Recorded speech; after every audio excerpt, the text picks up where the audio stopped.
Okay,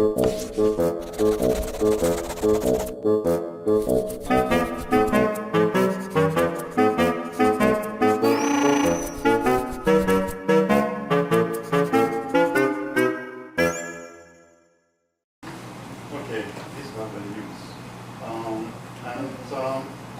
For those who had to leave last time before we finished, because we finished very late, so I have to remind what we said at the end of the course, that is to say we will come again today, but we would come again today on the question of the torture trial. So we got the object of the second presentation by Elsa and Mila. We had no time to discuss, and since it's a very crucial issue, so we decided that we would come again onto it. And so I began to prepare something, and then it became very long. So I will try to show some clips. Okay. So this is the text. We just have under the title seminar. Yeah. So it was about, so there are different, I will develop different aspects, but the main thread is international justice. So I was beginning this paper with this idea that the very notion of international justice has appeared very recently in the general history of mankind. It actually begins, talked about it after the First World War, but actually, in practice, it begins to be taken seriously into account after the Second World War. The basic idea which inspires it is that crimes of such gravity have been perpetrated during the war, during the Second World War, that they have not only hurt such or such population, category of people, nation, etc., in particular, but mankind as a whole, or in subjective terms, humanity as a shared condition.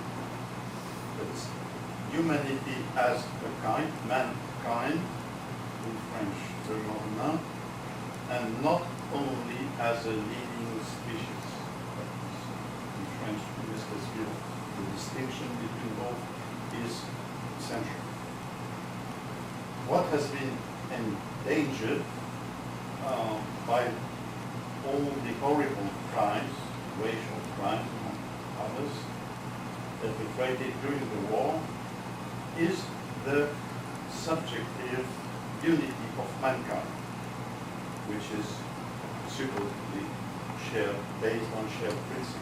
That is the very core of the notion of a common human civilization. The first thing we have to notice in relation to our subject is that for the lawmakers, the politicians, the philosophers, etc., who have been promoting the notion of international justice after the post-war period, what they had first of all in mind were, of course, the Nazi crimes. That is the attempted extermination of the European Jews, or the word of the Jews, of course, European Jews.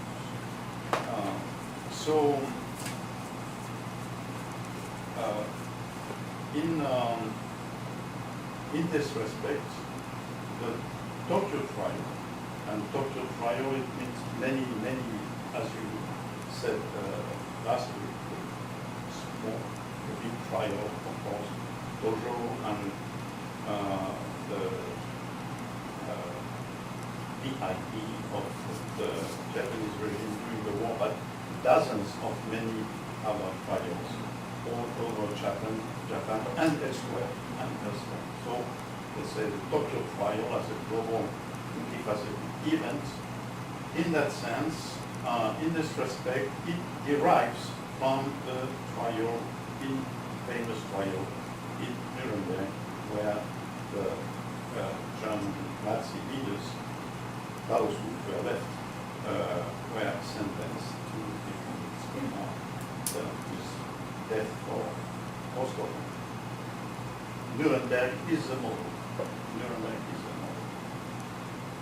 So from the onset, there is something very ambiguous, something very uncertain in all this post-war, in the immediate period of after the war. There is something very shaky at this project. First of all, and this is well known, only crimes perpetrated by the defeated states, of course. Mostly Germany and Japan have been taken into account on this occasion. And notably, and I will come again to that, the dimension of the total war, that is terrorizing air raids by Anglo-American Air Force on mostly, not only, but mostly on German and Japanese cities. All this has been completely brushed away, and as we already saw from some clips last week, this issue was rather constantly embarrassing for the winners, since they had to pass from the role of winners to the role of the judge, according to the rule of international justice. The way this rather tricky issue has been eluded by the victors has provided, of course, those who in the other camp, who have argued that the trials in Nuremberg and Tokyo implemented, set up justice of vanquishers. It has provided this category of people, of course, with their best arguments. On this issue, I think we can agree with George Orwell. I was just by chance reading a few essays by Orwell. And okay, I found into an article which is called "Looking Back on the Spanish War."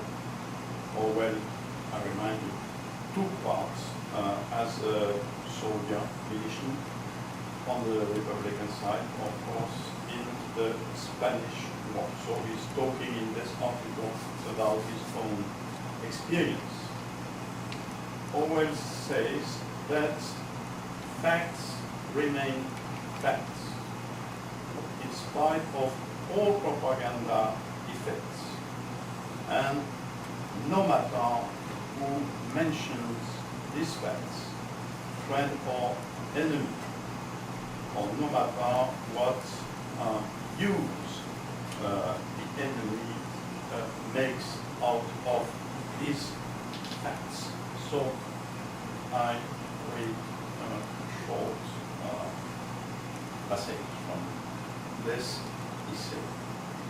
He says, "I have little direct evidence about the atrocities in the Spanish Civil War. I know that some were committed by the Republicans, and far more, they are still continuing, so he's writing at the time that the war is not over, and far more by the fascists. But what impressed me then, and has impressed me ever since, is that atrocities are believed in or disbelieved in solely on grounds of political predilection. Everyone believes in the atrocities of the enemy and disbelieves in those of his own side without ever bothering to examine the evidence. Recently, I drew up a table of atrocities during the period between 1918 and the present. There was never a year when atrocities were not occurring somewhere or other, and there was hardly a single case when the left and the right believed in the same stories simultaneously. And stranger yet, at any moment, the situation can suddenly reverse itself, and yesterday's proof to the guilt atrocity story can become a ridiculous lie merely because the political landscape has changed. So this is what Orwell says, and what he insists on is that in matters like historical facts, and in particular war crimes, what he calls atrocities, so about what he calls atrocities, we are lost, he says, we are lost if we only stick to statements which are uttered by people we agree with politically or ideologically. So his point is this: the truth about facts, unpleasant and divisive fact, has no camp. It has no camp. Truth has no political, ideological camp. So I try to relate this analysis or this remark by Orwell to our subject. For I think that for this reason, the reason mentioned by Orwell, the fact that this notion of winners vanquishes justice has been promoted at the time of the trials or later by war criminals, of course, before all, and then by their supporters. But let's not forget, not only, as it was mentioned last week, the Indian judge Paul's intentions and arguments as he refuses to vote with the other judges, etc., his arguments were completely of a different kind. For his angle is explicitly the, let's say, the global colonial issue. And he, as an Indian, that is still at that time a colonized subject of the British Crown, cannot accept to take part in all what he considers as some kind of a show. So, and all this, it doesn't make any difference on the fact that, yes, plainly speaking, the dimension of victors, winners, justice cannot be ignored, cannot be obliterated as we talk about these trials, and especially and in particular the torture trial. For beyond any doubt, terrorist bombings on German and Japanese cities aimed at killing, terrorizing civilians, and this notably in the last years of the war, by the use of firebombs, which burned the cities to ashes.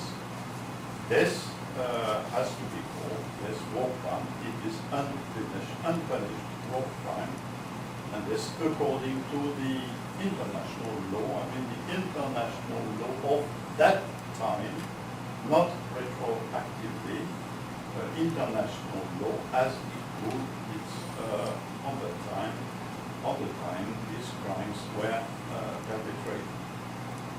So that angle on this dimension of the war, this weakens very much the position of the judge in general at the time of the trials, and this weakens very much the claim of the judge to rule on war criminals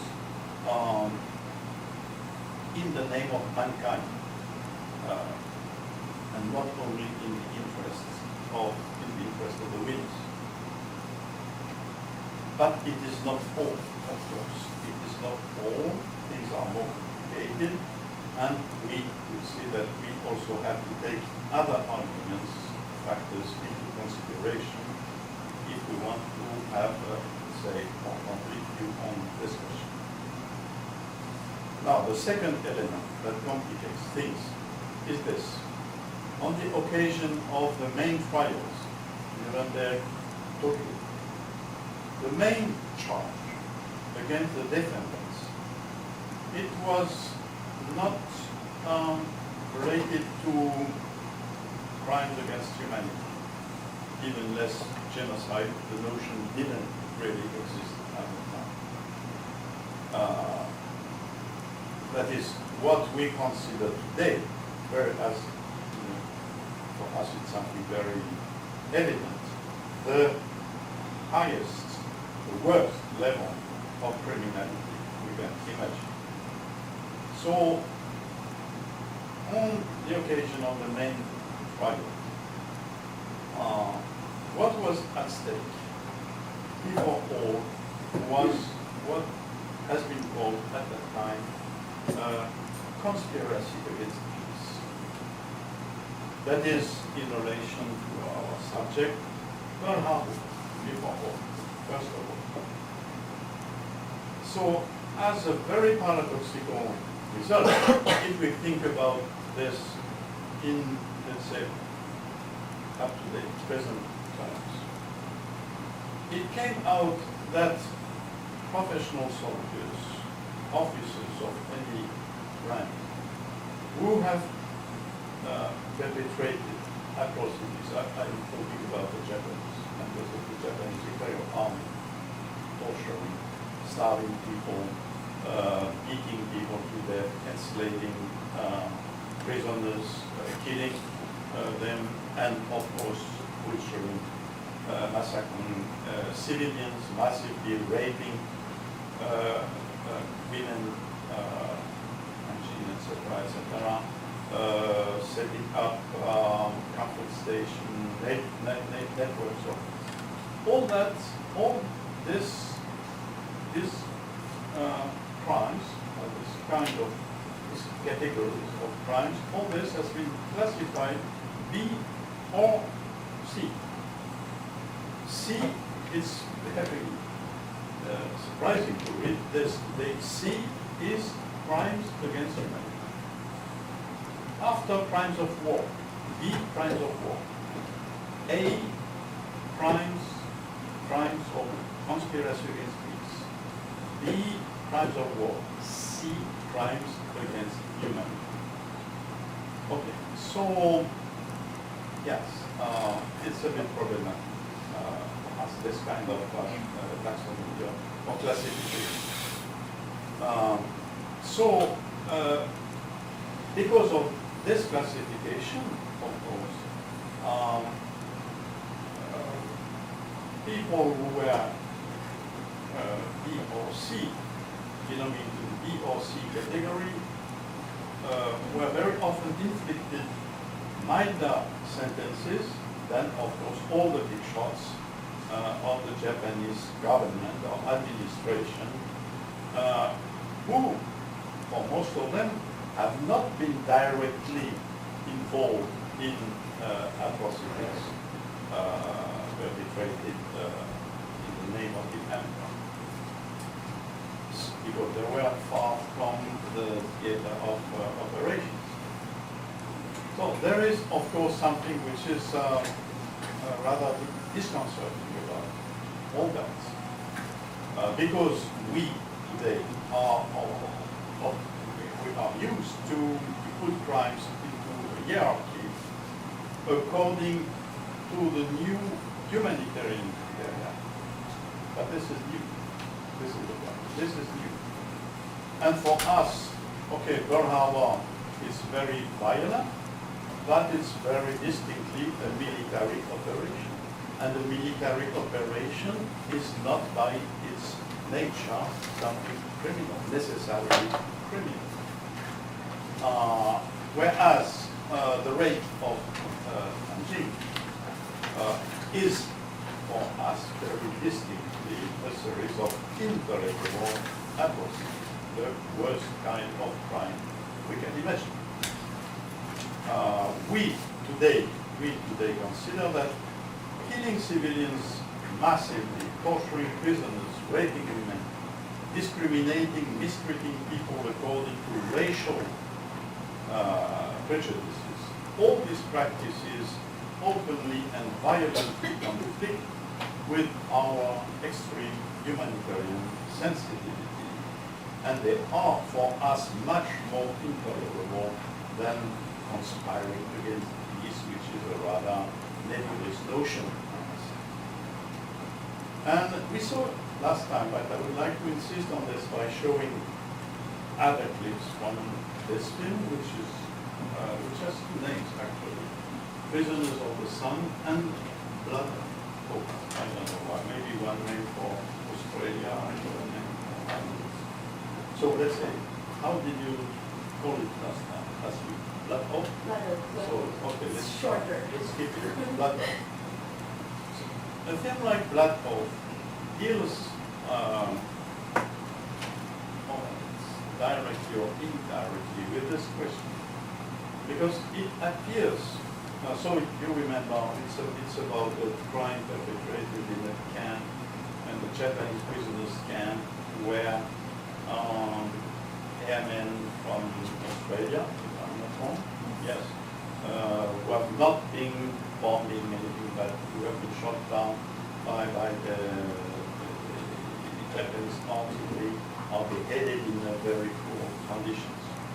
So, okay, a trial takes place after that in order to judge the alleged culprits. And it appears at the end of the film very distinctly that justice has not been done. And this for one reason among others, that is that politics have infected the trial. They have diverted it for the main culprit, high-rank Japanese officer, has to be spared for obscure political reasons. The US they just did it. The US intelligence service did this guy. So they just put him on. And it's a second part, so to say, who has to pay for it at his place.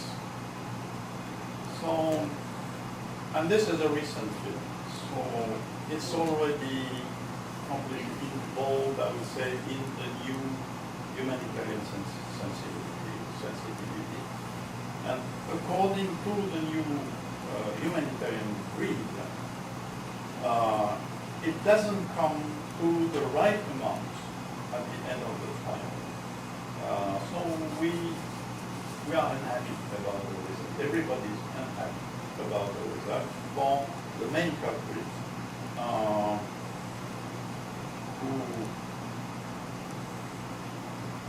the officer who took responsibility for the summary execution of these Australian airmen, and not the executioners placed under his orders. This is the former who should have been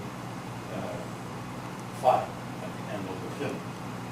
And I think that this film echoes the uneasiness which many contemporaries feel or have felt in relation with this kind of, let's say, approximate post-war justice. So maybe we can see now the first, the two clips from this film. So it's at the end of the trial, and okay, we see that something is not working. It's not working well. The background is not clear. The ceremony of justice. So he's one of the main killers in the camp.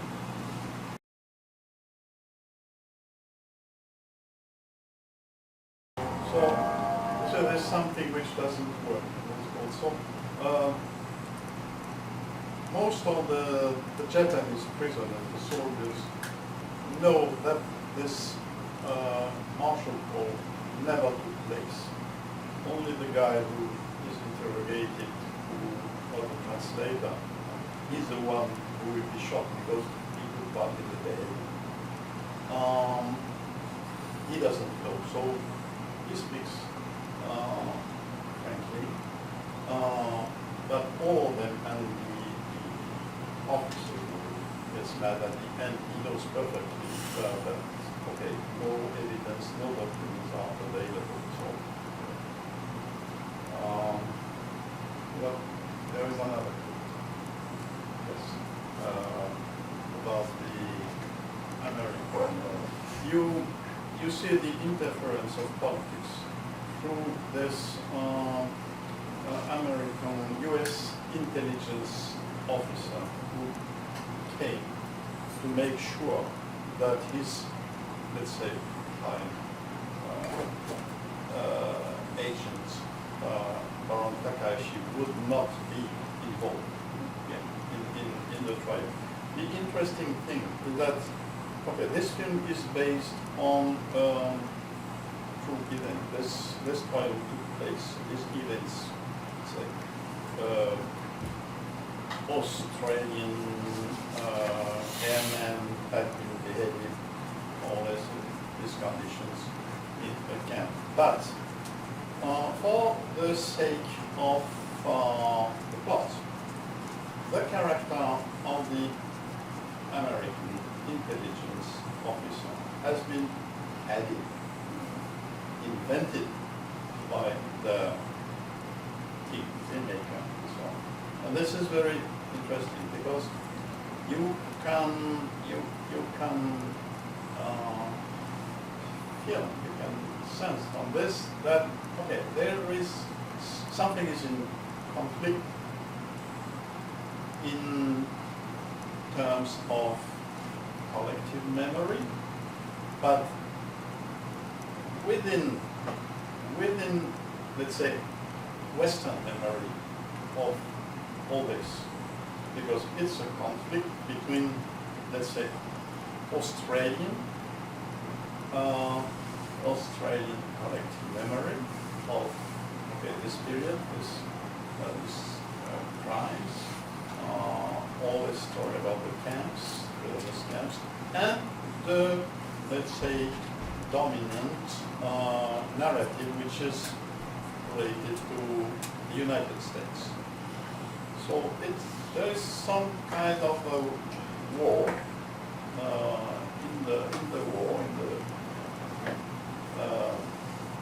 between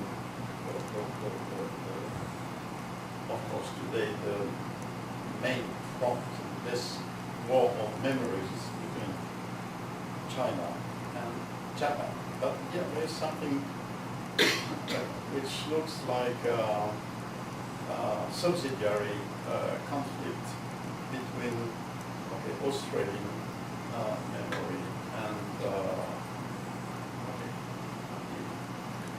US memory of all this. That's Hollywood, basically. Let's say Hollywood. Okay. I continue. So, yes, it's this film, Blood Art Oath, represents, in this respect, a minor version of Western memory, which has to be critical of the major set of memory, which is, of course, memory. And this film insists very much, as you saw it, on the very imperfect character of that kind of hasty justice, which was, as it was done in this context. From this, we can very well understand how, at this place, revisionist agitators of all kinds, Japan, or most of them, just can plunge into the breach, into this breach of all this approximation, and claim that finally all this, that is the Tokyo trial and all what is related to it, all this was just Victor's vengeance, not justice, vengeance and retaliation under the name of justice. For the Tokyo trial, the same way as the Nuremberg trial, is, in this respect, it's both an integral part of the war, with the continuation of the war by other means which are less violent, but still violent. It is both this and, let's say, the inaugural moment of the new era of peace, or village peace, which come in the wake of this war. It is the last episode of the war for, say, puts the defeated side at its place. It gives a legal legitimate expression to what has been wrought and gained on the battlefields. It makes of the defeated part a culprit and a criminal to some extent. The winner's rule becomes law through these trials. The winner appears on the occasion of the trials as a righter of wrong. We see it in Blood Oath, in the way the actor who is playing the prosecutor acts. He's a righter of wrong. And at the same time, of course, the Japanese have, as a collectivity, to bear the burden of guilt, of fault, and of shame. Not mainly for defeat, but for the crimes which are presented on the occasion of the trials.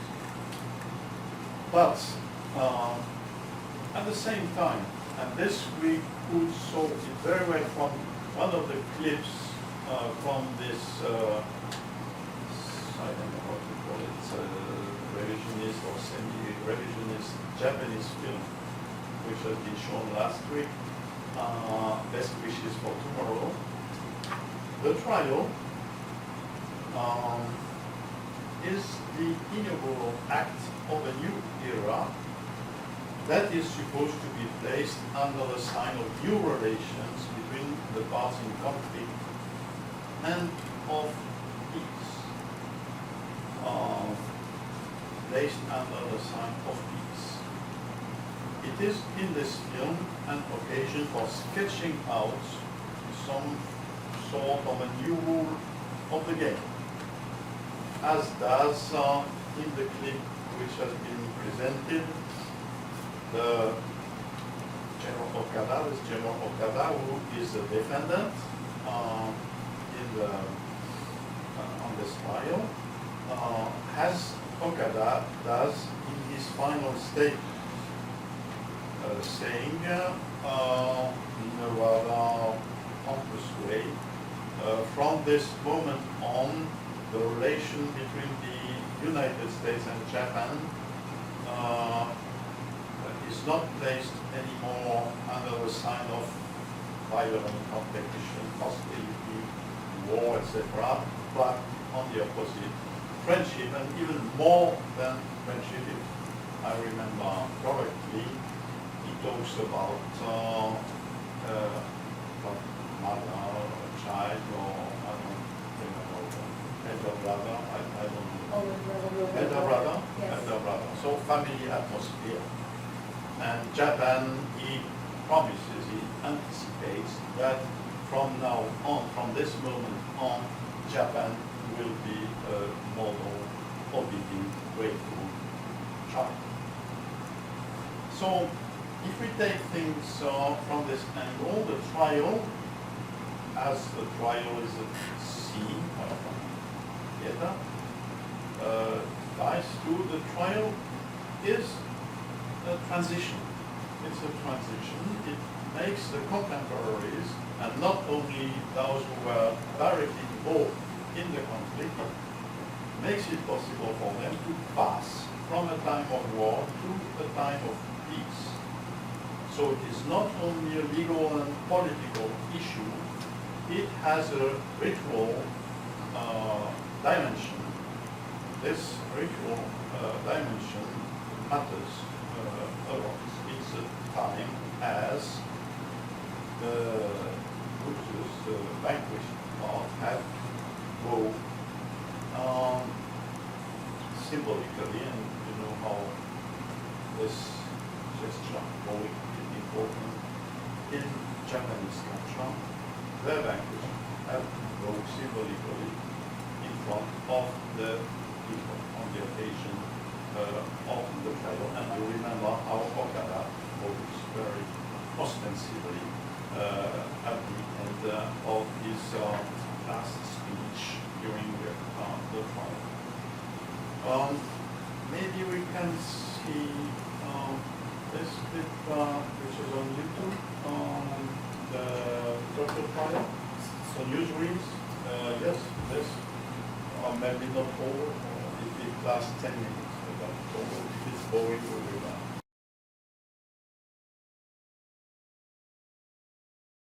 So just to give you an idea of what the ceremony was, the vita told at the end is interesting. I don't know. Okay, so I continue. I said that the notion, I said at the beginning, that the very notion of international justice, as it was set up at the end of the Second World War, is something new. And I would like to insist on this, by stressing two factors. First, according to the most ancient, traditional regime of hostility, and of course I refer here to what I know a bit, that is European tradition, the Greeks, the Romans. According to this tradition, in a war, in the context of a war, the victor, the winner, is free to decide at the end of the war what the fate of the people and the properties of the defeated part will be. He may burn the city he has seized, he may burn it to ashes, he may kill the inhabitants, he may reduce them to slavery. He may loot, destroy. There is nothing absolutely outrageous about this way of doing things. It may be called cruel, implacable by contemporaries, witnesses, but it will never be described as typical for barbarians. But it happens all the time, as Greek cities are at war against each other. And it's about the same for the Romans, as they are fighting against other cities, right?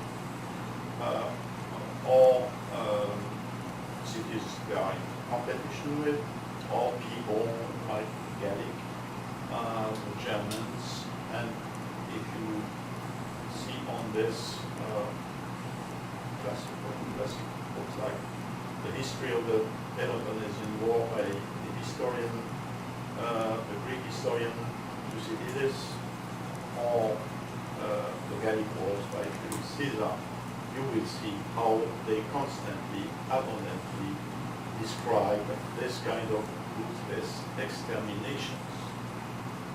So the idea that there is something sacred about human life as such, the idea that even at the time of war, the belligerents should observe some restraint, that, for example, civilians should be spared, or in general, the idea that violence as a rule is something which should be avoided or rejected. All these things are modern ideas, or let's say elements of modern or sensitivity. So this was the first point. Second point, in speaking again in terms of traditional regime of hostility, it is of completely common use to perceive the enemy as a monster. For the group that faces the enemy, literally speaking, has no common word with it. So for this reason, the extermination of the enemy by all means, by any possible means. This is the horizon of the confrontation with the enemy. So in such a configuration, of course, the simple notion of the trial for the defeated part, that is of a ceremony of justice, which would make it possible for the defeated part to present its defense. This is completely inconceivable. It's meaningless according to a traditional regime of hostility. Because what is the trial actually? It's the battle itself which decides on the winner and the loser. But in the violent confrontation between the two conflicting parts, this is actually the act of justice, which decides not only on victory and defeat, but on right and wrong. Okay, now I will come to the core of this. It goes through the French Revolution. So one of the most brilliant orators of the French Revolution, Saint-Just. Saint-Just has delivered a speech at the convention, which was moving the country at that time. And this on the occasion of the trial of the king, Louis XVI. And this speech by Saint-Just has gone down in the annals of French history. It was in November 1790. And in particular, this sentence, which is the condensed expression of the spirit of this speech. One, I don't know if my translation is quite good or not, but one cannot reign innocently. On ne peut pas régner innocemment. The king, Saint-Just argues, has not to be judged. And this trial is some kind of an illusion, a show. All the issues which are in debate at the convention on the occasion of the trial, that is, did the king give the order to shoot at the disarmed crowd on such occasion? Did the king really intend to betray the revolution by intriguing with the immigrants from the aristocracy who left Germany? Did he really try to bribe some members of the National Assembly, etc., etc.? All this for Saint-Just does not really matter. For what this so-called trial actually stages, he says, it is a war, it's the continuation of a war. This ruthless war in which the monarch or the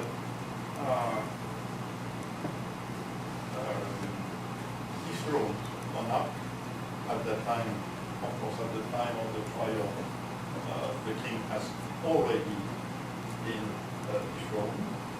So on this occasion, the former monarch clashes with his former subjects, the French people. So why is it so? Why is this trial an illusion, a sham? Just because Saint-Just says, what is criminal? It is not such or such action. It is the pure and simple fact of being a sovereign. Being a king is in itself a criminal commission. For it consists purely and simply in enslaving a people which was born free. So being a king and being a monster is one and the same thing. And this is the reason why it's noted by Racine. This is why in the course of the French Revolution, the desanctification of the monarch institution and of the figure of the king, this has played a very important role. That is, the way the sacred person of the absolute monarch, it was an absolute monarch, the way the sacred person, the sacred body of the king, became in the course of the revolution for the people the body of the vilest animal, that is the pig. The pig.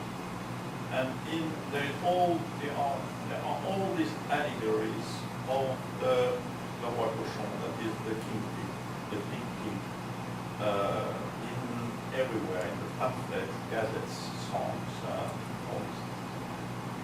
So for Saint-Just, under the forced appearance of the trial, what takes actually place is the punishment of the monstrous usurper, the destruction of the criminal institution that made the enslavement of the whole people possible. So the trial is the blessed instant as the former slaves severe cut the bond that kept them prisoners from the cursed past made of, let's say, abasement and humiliation. Well, that's the reason of Saint-Just. So, all these questions about the guilt, innocence, relative innocence of the king, about his guiltless actions, his double gain, and all these things, this force injustice does not to pass, or to be proved. It's not the question, it's out of the scheme. The king is guilty from his own position. That is, as he is what he is, the heir of the lineage of usurpers, impostors, or as people say at that time, crown bandits. The king, the monarch, the sovereign, any kind, has to be called by his proper name, that is, an enemy of humankind, an enemy from humankind. As a result of this, this king has no commonwealth with those he oppressed, and consequently, and this is the kernel of the argument, the very notion of a trial is at this place illogical and contradictory. Why? Because the court can only judge a subject who is a member of human society. So the defendant, any defendant, has to have something in common with those who judge him. There has to be some common measure between the judge and the defendant, so that justice can be done. And since the king is an enemy of mankind, is outside of mankind, because he was some kind of slave trader. So this basic condition for a court, to be a court, is not met. It's not met.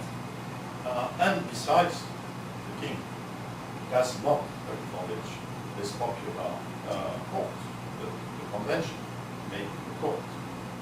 So for all these reasons, this is how Saint-Just argues, the trial should rather be designed or described as the climax of the war between the people and the king. That is a violent action. It is nothing but a violent action through which the people restores, the French people restores its sovereignty,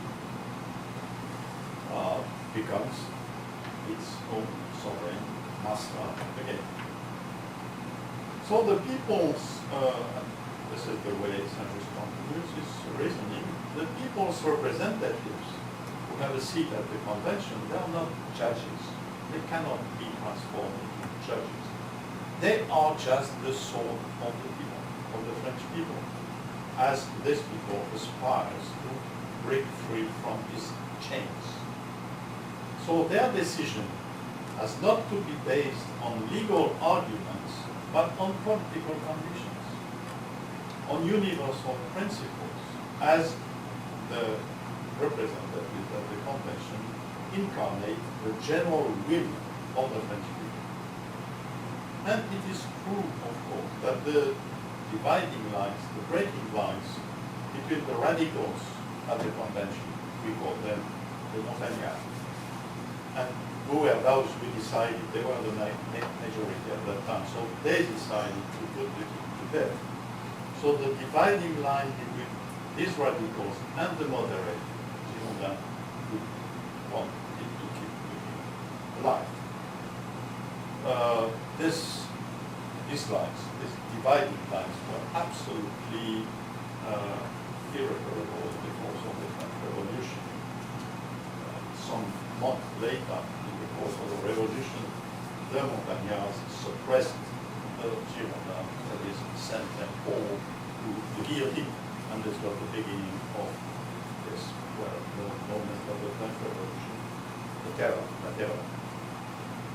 So, what we have to notice to finish on this is that the radicalization of the French Revolution, which is in full set movement at that moment, that is at the end of 1792, on this turning point, the trial of the king.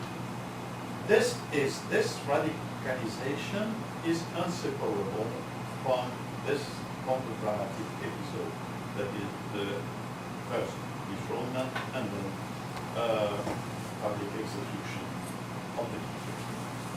So how is this related to our subject? This is what I would try to explain a bit more.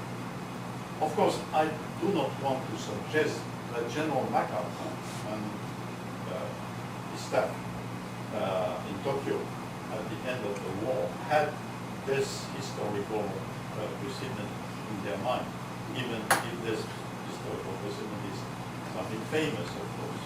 It doesn't only belong to French history. At the time, they had to decide on the fate of the Emperor of Japan. But we can notice that in spite of very obvious differences, one can spot some similarities between the both situations. France at that time was designed by Danton as the moment as the fatherland was in danger, because there was the risk of an invasion of the country by continental monarch powers. So this situation and the situation of Japan after the capitulation, or in both situations, the question of the responsibility of the monarch for the dramatic conditions the country has to face, this has to be tackled with. That is the question. To what extent would the monarch have to answer for the difficult or dramatic situation? So in both situations, the sovereign is placed on the hot, very hot seat. Having or not the French president in mind, MacArthur, Boniface, and their advisors knew pretty well that the killing of Hirohito and the suppression of the imperial institution would not only have set in motion nationalist reactions, yes, it would have certainly have set in motion nationalist reactions among the Japanese people, but maybe as well revolutionary dynamics, or at least a process of radicalization of the Japanese masses, which, as we know, at that time, in devastated cities of Japan, had not much to lose. This is one of the reasons, if not the main reason, why MacArthur and his wonder team decided to back up the fable of the innocence of the emperor for the war crimes and for the Japanese war of aggression. Of course, the mindset of the French people, and notably of the Parisian masses and other big cities at the time of the trial of the king, and the mindset of the Japanese people at the time Hirohito's fate is hanging.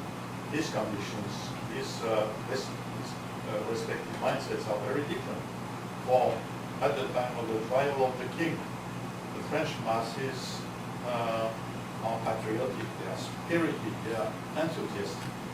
You can see on this beautiful rather funny film by Marseillaise, which is called the Marseillaise.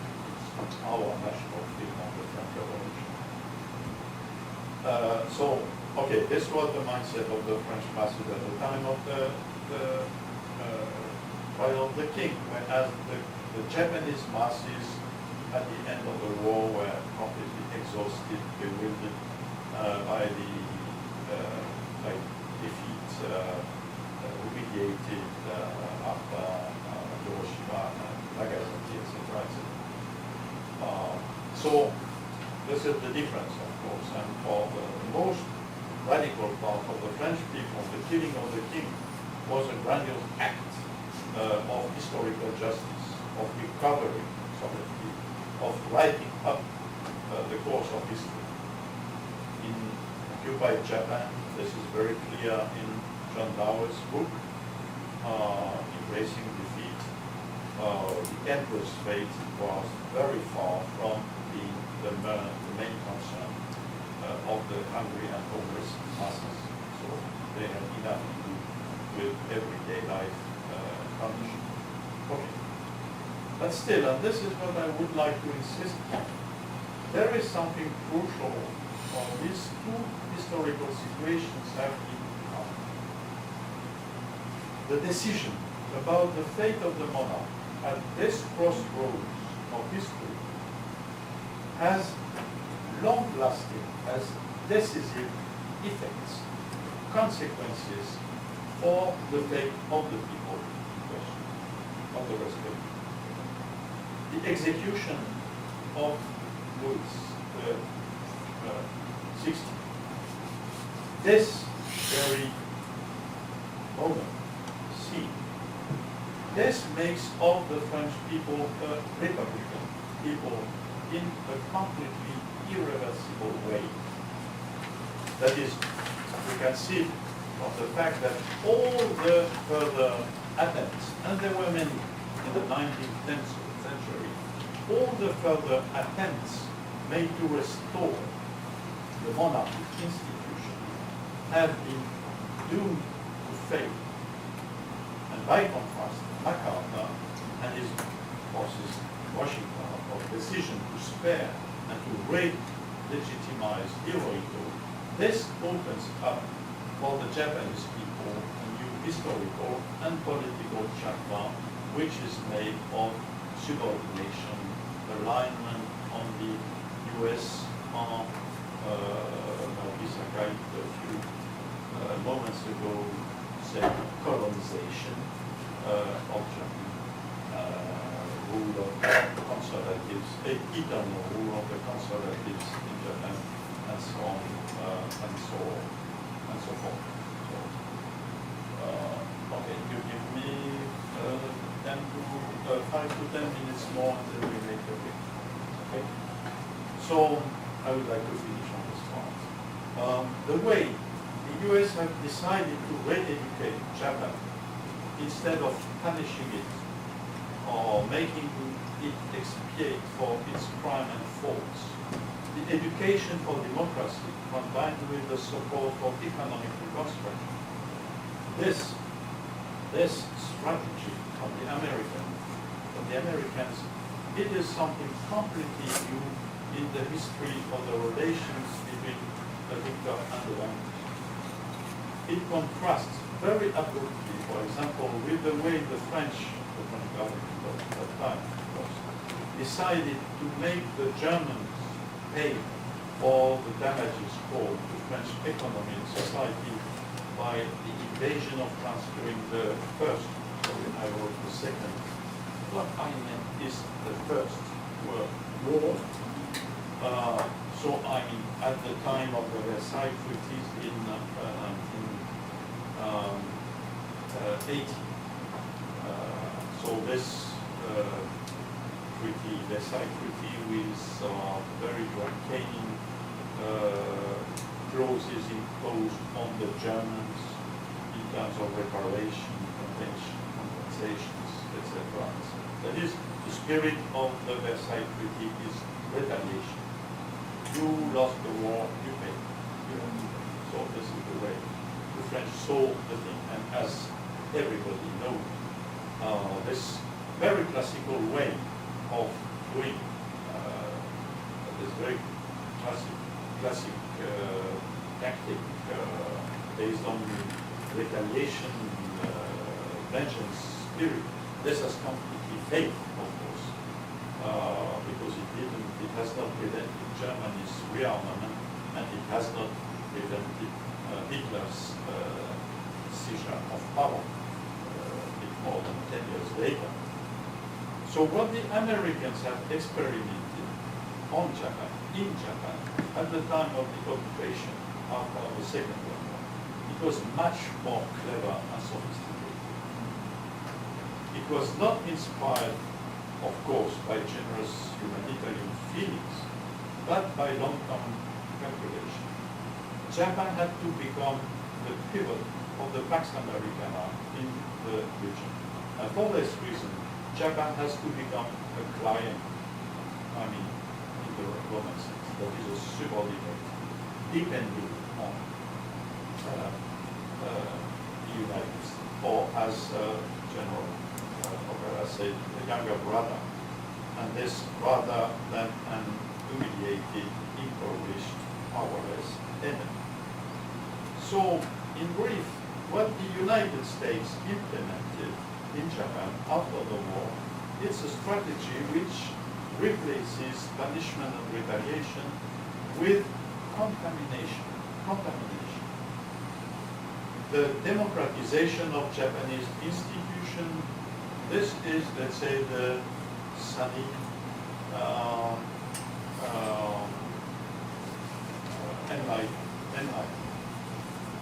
side or face of this process. And the darker side, of course, it is the self-contamination of Japan through nuclear power.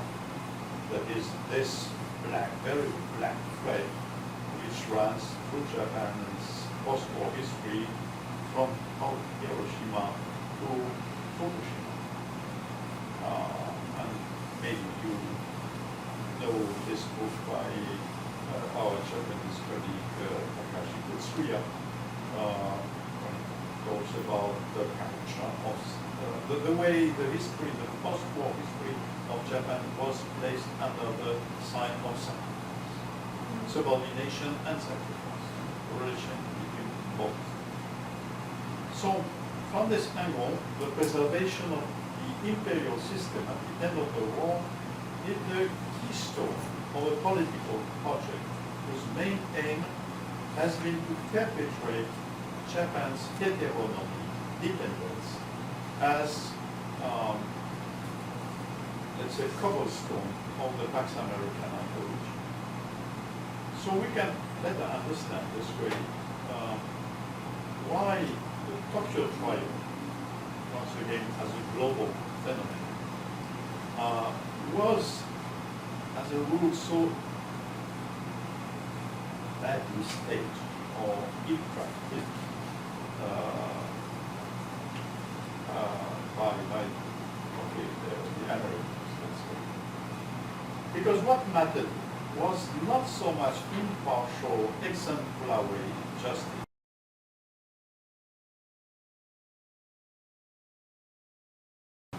It's my interpretation, maybe it's completely imaginary, but you can detect some kind of very hard critic of the emperor, the way the emperor accepted without any problem that somebody dies or some others die at his place. Okay, this princess, by contrast, has quite different feelings. As you notice, she has been raised as a boy, so she behaves as a prince actually. Okay, if you... Is there a particular reason why she's in a cave? Because they are hiding, because the other clan is looking for them. They are hiding. In the era of international justice, the position of the French orator of the French Revolution, Saint-Just, this position, this way of reasoning, this argumentation, I think that this has become completely enigmatic, almost impossible to understand. At the time of international justice and according to its norms and patterns, any criminal, and in particular in the domain of political, historical criminality, any criminal is entitled to appear in court. That is to have a fair trial. This universal rule is that the idea that even the political criminal of the worst crime, even this type of criminal has to appear in court, to confront justice. And this, of course, is totally incompatible with the traditional politics of the monster, so to say. The enemy of mankind today, for us, according to our sensibilities, has to appear in court. His trial has to be fair, regular, because justice has constantly to be opposed to vengeance, retaliation. International justice has the vocation to educate, enlighten the general public, not only to do justice to the victims.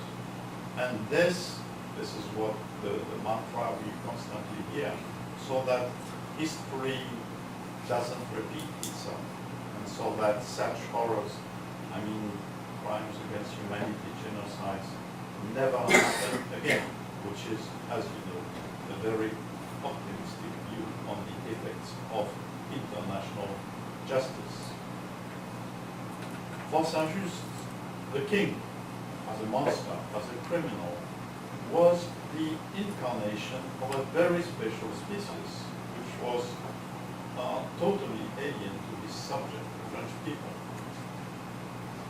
At the time of international justice, just on the opposite, the stress is put on the belonging of this very exceptional, extraordinary criminal, and again, notably in relation with state criminality, his belonging, the belonging of this criminal to common human condition. As you know, this is the paradigm of the extraordinary criminal who is at the same time an ordinary man. In Hannah Arendt's famous book, essay on Eichmann, Banality or the Evil. But of course, as well, his norms, his new patterns, this new spirit of international justice. This is nowadays something mankind shares to, I would say, a very relative extent. I mean, has in common to a very relative extent, uneven, in a very uneven way. Or we have to notice that at the time, all kinds of new international courts appear on the crime in ex-Yugoslavia, Rwanda, Cambodia, etc. At the same time, simultaneously, the politics of the monster continues to prosper. The arch foe for the United States, Bin Laden, is hunted, has been hunted, exterminated by a special elite commando, and this in the best tradition of the Hollywoodian Western film. And as we see constantly in our most immediate present, this new incarnation of the master who has appeared on the screens of the global media system, the Islamic terrorists. So we are not over with the master and the politics of the master. Now on death penalty, I would like to add some comment on death penalty. And say that we shouldn't give in here the temptation to project on these scenes from the past, I mean the post-war trials. We should not project on these scenes our present views, our present feelings and emotions on such a sensitive issue. For the danger of anachronism is here omnipresent. The idea, and this idea, I think is not really an idea, it's more a sensibility. This idea or this sensibility that according to which human, not the human, the death penalty is a remnant uncivilized or insufficiently civilized times, being an inhumane, barbarian form of punishment. This notion, again, is something very recent in terms of moral patterns and cultural sensibilities. We also can add that it is far from having been unanimously adopted by all peoples around the world. See, for example, recently these children trials at the death sentences for drug smugglers have been confirmed in Indonesia. So what I want to say here on this is quite simple. Our, I imagine, shared sensibility on such an issue is the horror inspired by death penalty. This does not give us any insight into what was at stake at the time the US authority had to decide upon the fate of the emperor, that is to kill him or not. Very evidently, the US authority didn't decide to spare the emperor for humanitarian, for moral or religious reasons, but as I already said, according to political calculations. And if we project our present sensibilities onto this scene from the past, we will be automatically inclined to think that the decision that was reached was then more civilized, more humane than the opposite. And so that we should, in retrospect, support it, be happy about it, be glad for this very reason. But this is a typically anachronistic way of reasoning. For the people who decided to preserve the sacred body of the emperor were the same who ordered the terrorist bombing on Japanese cities, including the atomic destruction of Hiroshima and Nagasaki.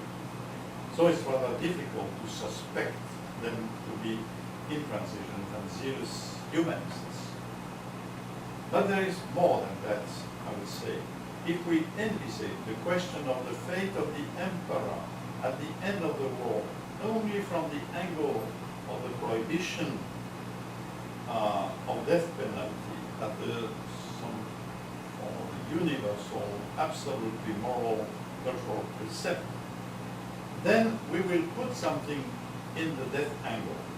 We will ignore this other question, which is also quite relevant. That is, was the preservation of the imperial institution at the end of the war in Japan a good or a bad thing for the Japanese people as a whole? Which is, I think, an important question too. Okay, I give you an example. This constantly pushes us in direction of anachronism on such an issue. At the end of the 80s of last century, which was in France, the time of the bicentenary of the French Revolution, a Frenchman of the theater, is called Alain Brossat, happens to be, was the brother-in-law of the President Mitterrand. Alain Brossat staged in Paris a big show on the Grand Revolution. This show has become very popular because of a very astute trick Hossein has invented on this occasion. At the end of the show, that is of each performance, the audience was asked to reenact the vote on the death of the Queen, Marie Antoinette.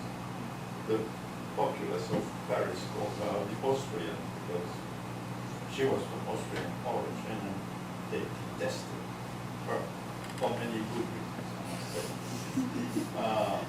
So the public, of course, after having watched Hossein's grandiose, sentimental, rather kitsch, simplified reconstruction of the main events of the revolution,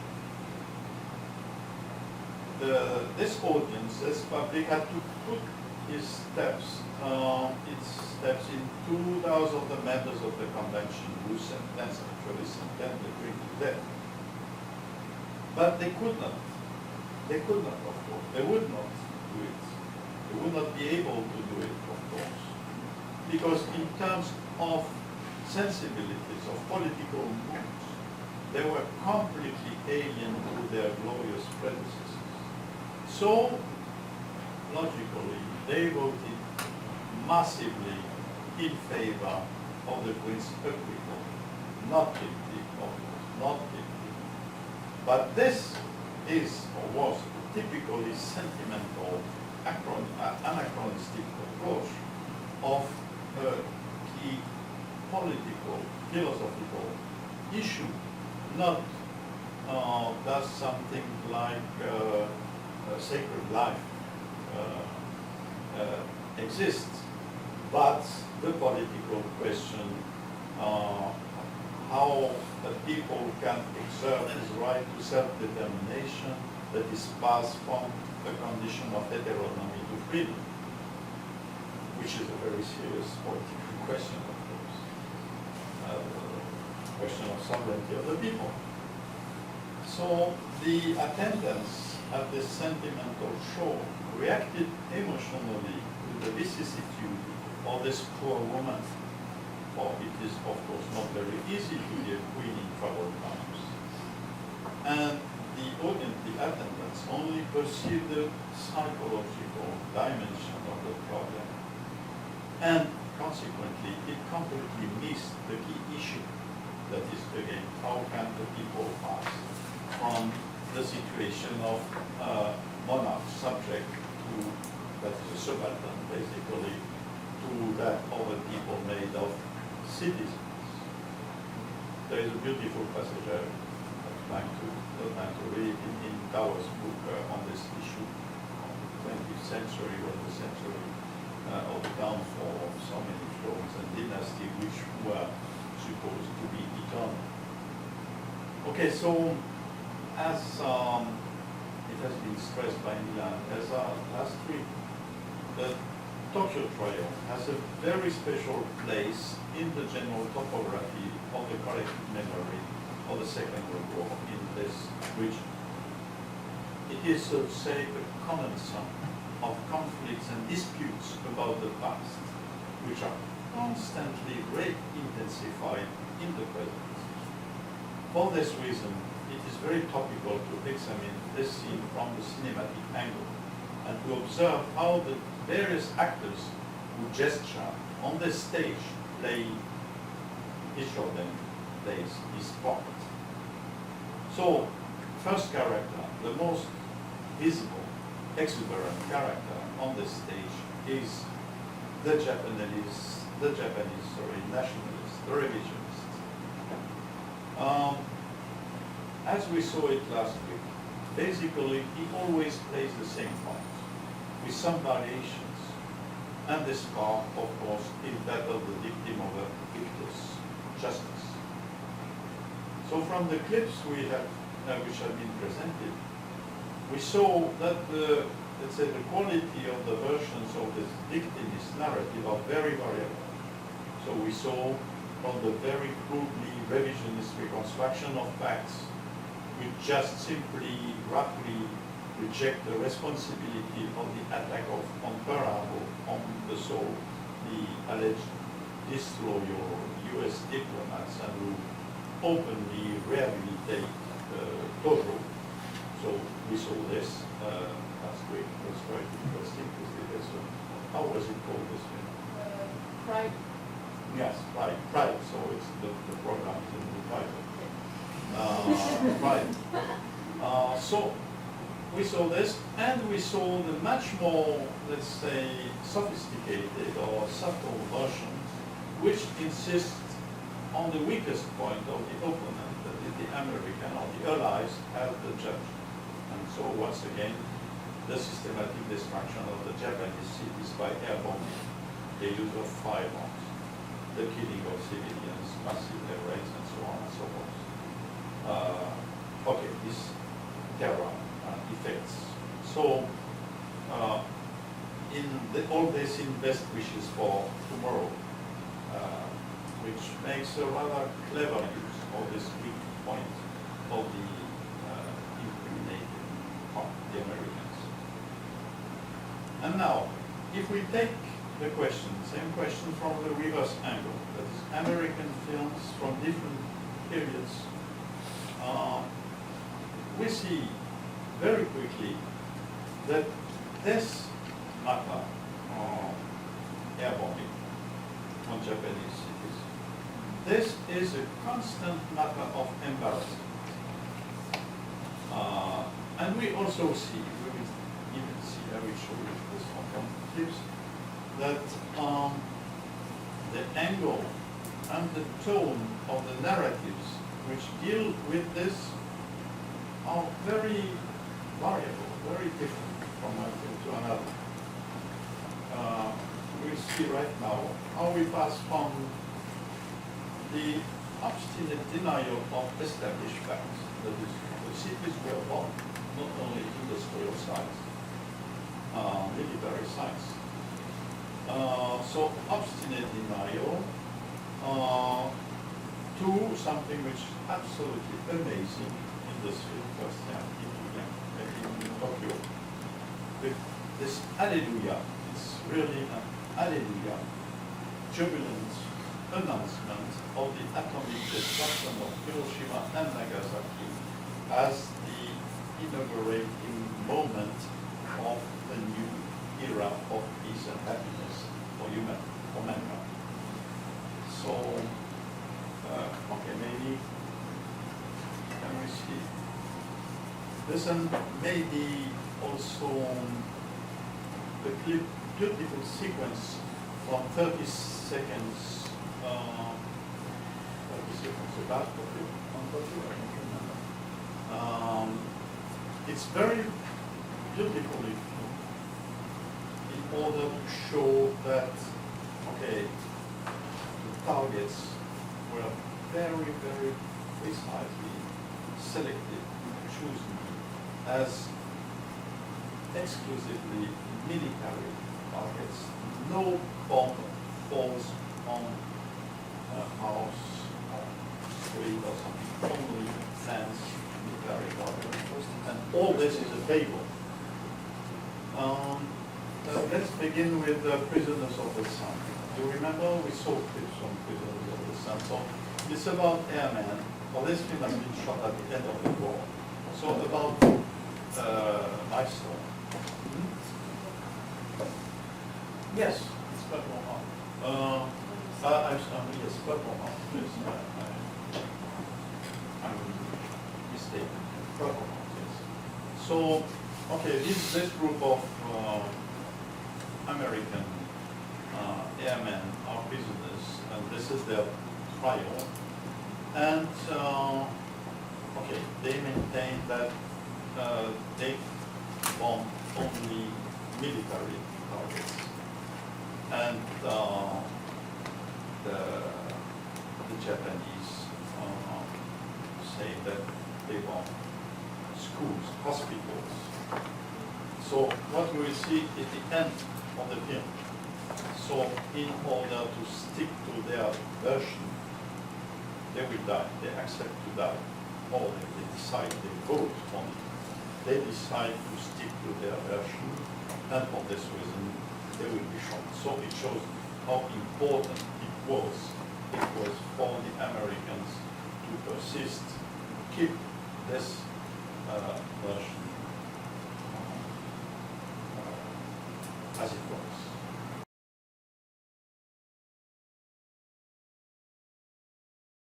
So okay, maybe you can stop here. So then they discuss, they vote, they decide not to accept the deal, and they will be shot. So they are removed from the court singing.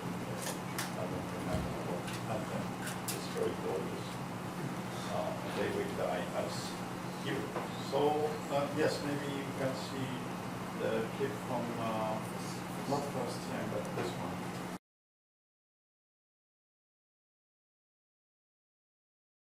So this is what I would call stage live. Because it is beautiful, the stage right now. But it's a flavor, it's usually okay. You saw the pictures of Tokyo at the end of the war, so you know that it didn't exactly happen this way.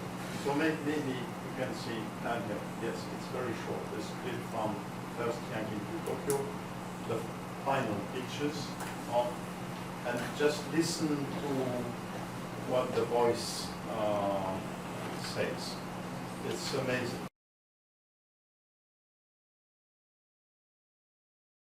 So you have the jubilant tone, the music, and okay, the bomb on dropped on Hiroshima and Nagasaki. So okay.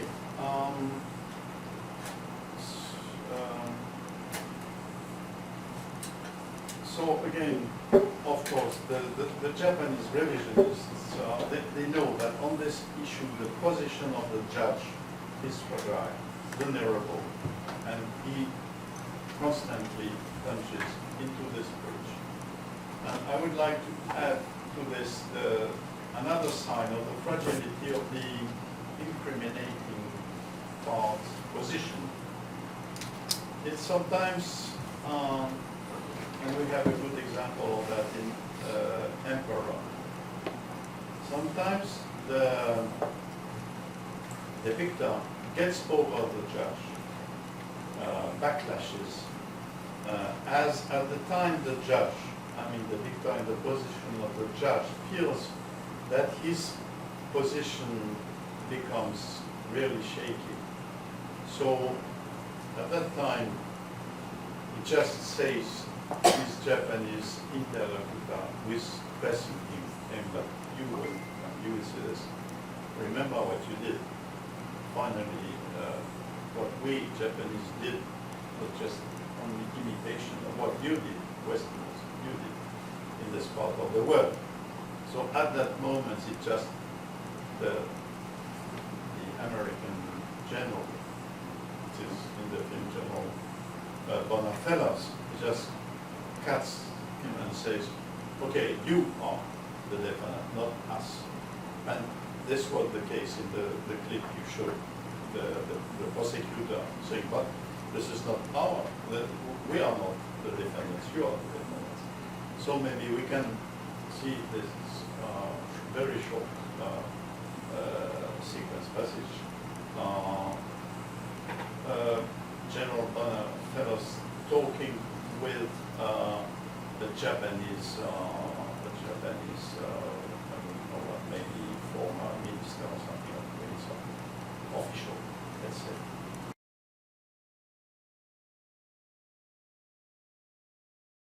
So this is a good example of the fragility of the position of the judge. And just cut it. If he begins to argue, he's lost, of course. Okay, so he has to regain the position of the victor at that moment, saying, okay, no lesson of history, because we have won the war. Will I have some life lost? So this, yes, about face, it acknowledges the existence of a very weak point in the judge's position. And we saw this, yes, last week as the prosecutor got excited in best wishes for tomorrow. Okay, but in this film, best wishes for tomorrow, the trial of General Okada, I think the prosecutor who gets excited misses something.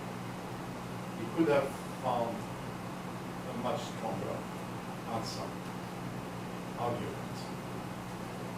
I think he should, or he could have said something different, not only we are not the defendant, you are the defendant. He should have said this. As a Japanese professional soldier, like Okada, was a general that is a long-time member of the Imperial Army, that is an obedient subject of the Emperor. As such, as is this, he has absolutely no authority to raise this kind of argument, that is saying, hey, you Americans, your terrorist bombings and so on and so forth. And this for a very simple reason, which is that this is exactly what the Japanese Air Force has routinely done on a smaller scale, but only for technical reasons. They did not have the flying fortresses. But they did this from the very beginning of the invasion of China. They did it later joyfully in Singapore. They did it in the Philippines, in Burma, etc., etc. That is terrorizing civilians, destroying urban areas through air bombing. Okay, this was for them, for the Imperial Japanese army routine. So since Okada at that time didn't resign, didn't protest as a Japanese officer, he cannot, logically, he cannot use double standards as he has to take responsibility for the execution of US Air Force pilots who were shot down by the Japanese anti-craft defense. I think this would have been a much more clever answer from the American prosecutor. And this issue is very important. I mean, not about, of course, Okada, but the Japanese revisionists in debate. So you cannot use double standards. Since you support in general what the goals, the ways of doing things of the imperial armies, so you cannot protest on the other side, when the other side does in the same way. Okay, and to finish with, yes, we have to finish, the last character we have met last week was this Chinese judge in the Tokyo trial, which is a Chinese film with actors from different countries, shot about 10 years ago. So in this film, the inflexible judge is a Chinese hero made, and he appears to be a perfect incarnation of Chinese pride and dignity, seeking for redress for all the Chinese people on the occasion of the Tokyo trial. This film has a very violent nationalist tone, and this makes it appear symmetrical about the Japanese neo-nationalist films which deal with the Tokyo trial in the more or less revisionist tone. And I think that this symmetry stresses how stuck the main protagonists of this war of memory are today in their respective positions. That is, we have two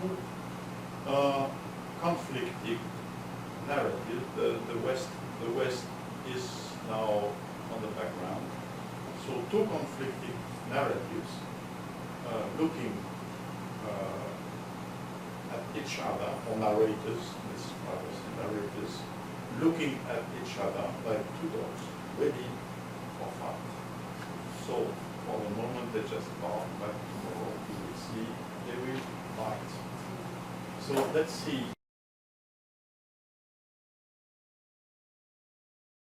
Okay. So now you see what you know what the Chinese judge is. Okay. No comment? Or you have any comment? Actually, I have a question about the flags. The flag? Yeah, what was the flag of China at the time? What was the flag? The same as today. I mean, yeah. Yeah, Taiwan. Yeah, we haven't. They haven't changed their flag until 1949. Oh, okay. It is It's there, yeah. It's there. Yeah. The KMT flag. Yes. Right. So we have the Australian, the KMT, the IOC on it.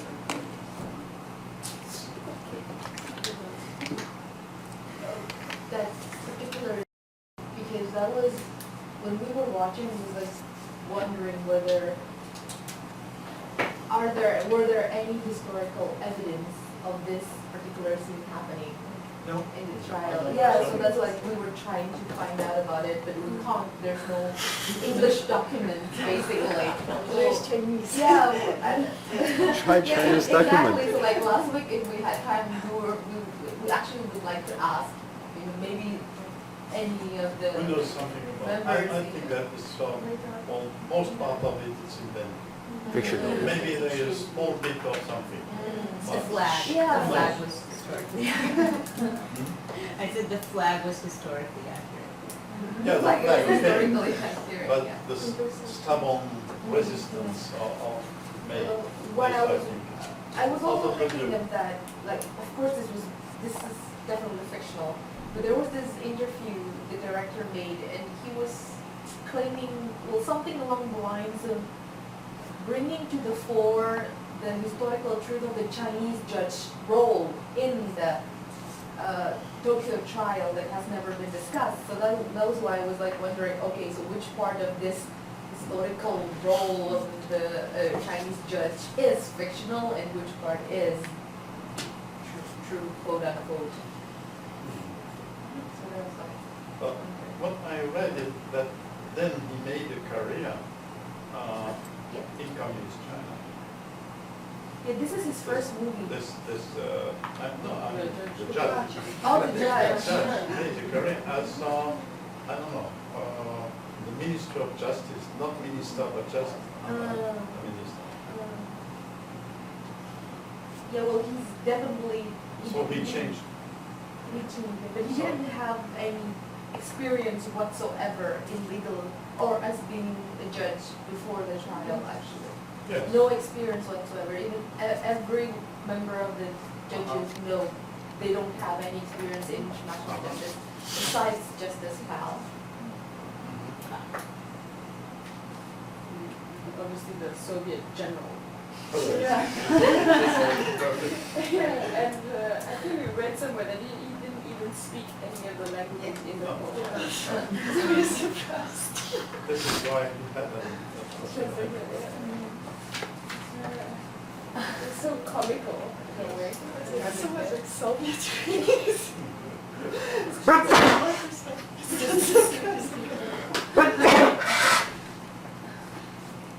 And then there was the judgment from the Filipino judge who said that it was not enough to give death penalty. And he was saying that the defendants deserved more, deserved a harsher penalty. like what? Torture, and then Torture death. and then cut into pieces, maybe. Slowly die. But in relation to that, because they received death by hanging, also the B criminals and C-class criminals. Some of them. Yeah, but in the movie that we saw, in Tokyo trial, also in the Best Wishes for Tomorrow, they received death by hanging. But I remember in Best Wishes for Tomorrow, the prosecutor was arguing about the decency of execution, because it's not decent to execute in that way. You should have, what do you call it? Shooting, Grenade. firing squad. Firing people. Yeah, firing squad instead of any other methods. But why is in this As trial? you do in Indonesia. Yeah. I'm very sorry. It's far back now. We played They're this they're very civilized. Yes, fast language. Yeah, I have another question actually about, you mentioned this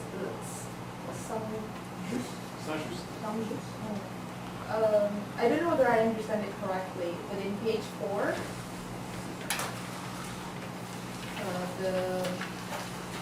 right in the middle, for some just under the false appearance of the child.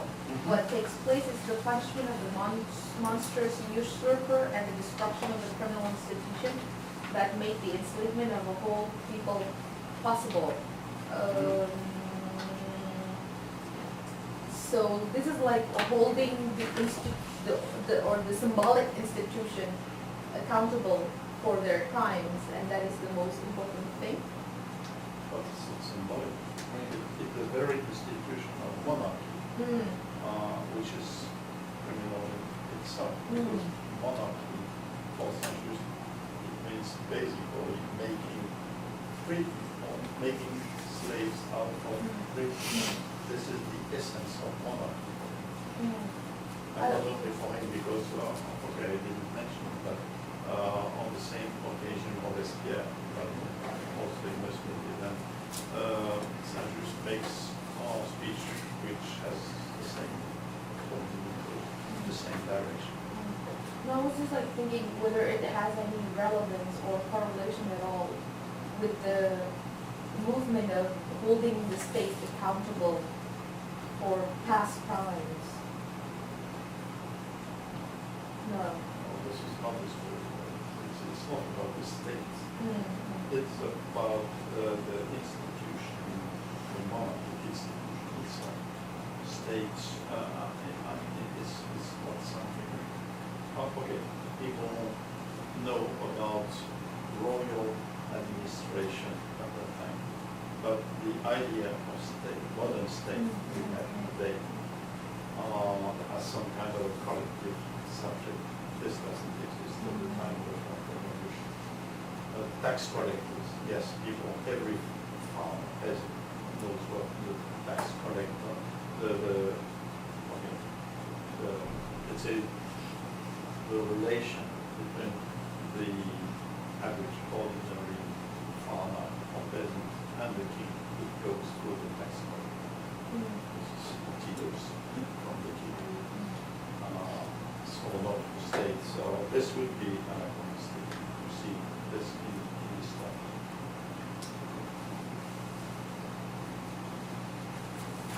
Julian, want to say something on service? No?